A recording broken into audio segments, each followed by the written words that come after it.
తాకట్లో ఉన్న మీ బంగారాన్ని విడిపించి ఆ రోజు ఆన్లైన్ రేటుకి కొంటాం. Sharma gold company. పహల్గామ్ ఉగ్రదాడి తర్వాత భారత్ పాకిస్తాన్ కు సరైన బుద్ధి చెప్పింది. భారత్ మొత్తం 9 ఉగ్ర స్థావరాలపై దాడి చేసింది. టెర్రరిస్టులను లక్ష్యంగా చేసుకుని దాడి చేసింది. ఈ ఘటనలో సుమారు 100 మంది వరకు ఉగ్రవాదులు చనిపోయారు. పహల్గామ్ ఉగ్రదాడి సమయంలో 27 మంది అమాయకపు టూరిస్టులను ఉగ్రవాదులు దాడి చేసి వారిని కాల్చి చంపారు. ప్రధానంగా హిందువులను టార్గెట్ చేసి ప్రాణాలు తీశారు. ఆడవాళ్లను మాత్రం వదిలేసి వెళ్లి మోదీకి చెప్పండి అని ఉగ్రమూకలు కారుకూతలు కూశాయి. మోదీకి చెప్తే ఏం జరుగుతుందో పాక్ మంగళవారం అర్ధరాత్రితో అర్థమైంది.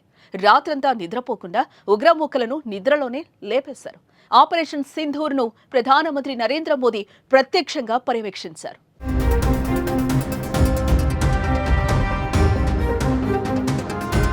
పాక్లోని ఉగ్ర స్థావరాలపై భారత్ దాడి చేసింది. ఆ దేశ భూభాగంలోని 4 POK ప్రాంతాల్లో 5 మొత్తం 9 ప్రాంతాల్లో ఈ దాడులు నిర్వహించింది. పహల్గామ్ మహిళల త్యాగానికి గుర్తుగా ఈ ఆపరేషన్ కు ఆపరేషన్ సింధూర్ అని నామకరణం చేశారు. ప్రధానమంత్రి నరేంద్ర మోదీ నేతృత్వంలో ఈ అటాక్ జరిగింది. రాత్రంతా ఈ దాడికి సంబంధించి ఎప్పటికప్పుడు మోదీ పర్యవేక్షించారు. వార్ రూమ్ నుంచి ఆయన లైవ్ లో వీక్షించారు. ప్రతి అప్డేట్ ను మినిట్ టు మినిట్ అడిగి తెలుసుకున్నారు. ఉగ్ర స్థావరాలను కూల్చివేసి మన దళాలు క్షేమంగా తిరిగి రావడంతో ఆయన హర్షం వ్యక్తం చేశారు. మన సైన్యం చేసిన దాడిపై దేశవ్యాప్తంగా ప్రశంసలు వ్యక్తమవుతున్నాయి.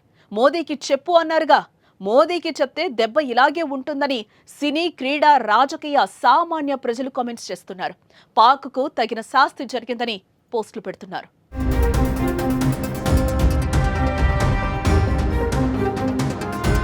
పహల్గామ్ ఉగ్రదాడి అనంతరం మోదీ పాక్ ఉగ్రమూకలను గట్టిగానే హెచ్చరించారు. పహల్గామ్ దాడికి ప్రతీకారం తప్పదని వార్నింగ్ ఇచ్చారు. ఆ క్రమంలోనే దాడులకు 15 రోజుల నుంచి యాక్షన్ ప్లాన్ సిద్ధం చేశారు. ఒకవైపు రాజకీయ కార్యక్రమాలకు హాజరవుతూనే భద్రతా వ్యవహారాలపై ఫోకస్ చేశారు. త్రివిధ దళాలతో వరుస సమావేశాలు నిర్వహించారు. విదేశాంగ మంత్రి జయశంకర్, జాతీయ భద్రతా సలహాదారు అజిత్ దోవల్తో విస్తృతంగా చర్చించారు. అన్ని క్లియర్ అన్న సిగ్నల్ వచ్చాక త్రివిధ దళాలు దాడులు చేశారు.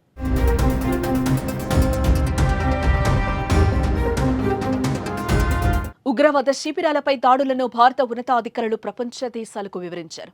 పాకిస్తాన్లోని ఉగ్రవాద స్థావరాలపై దాడులు చేసినట్టు America, Russia, UK, Saudi Arabia, UAEకి సమాచారం అందించారు. మెరుపు దాడులపై వాషింగ్టన్ డీసీలోని భారత ఎంబసీ ప్రకటన విడుదల చేసింది. పాక్ పౌరులు, ఆర్థిక, సైనిక స్థావరాలపై దాడి చేయలేదని స్పష్టం చేసింది. ఈ మేరకు అమెరికా విదేశాంగ కార్యదర్శితో జాతీయ భద్రతా సలహాదారు అజిత్ దోబాల్ మాట్లాడారు. మరోవైపు ఉగ్రవాద స్థావరాలపై భారత్ దాడులకు స్పందించి అమెరికా అధ్యక్షుడు ట్రంప్ స్పందించారు. భారత్, పాక్ మధ్య ఉద్రిక్తతలు త్వరలో ముగిసిపోవాలని అన్నారు.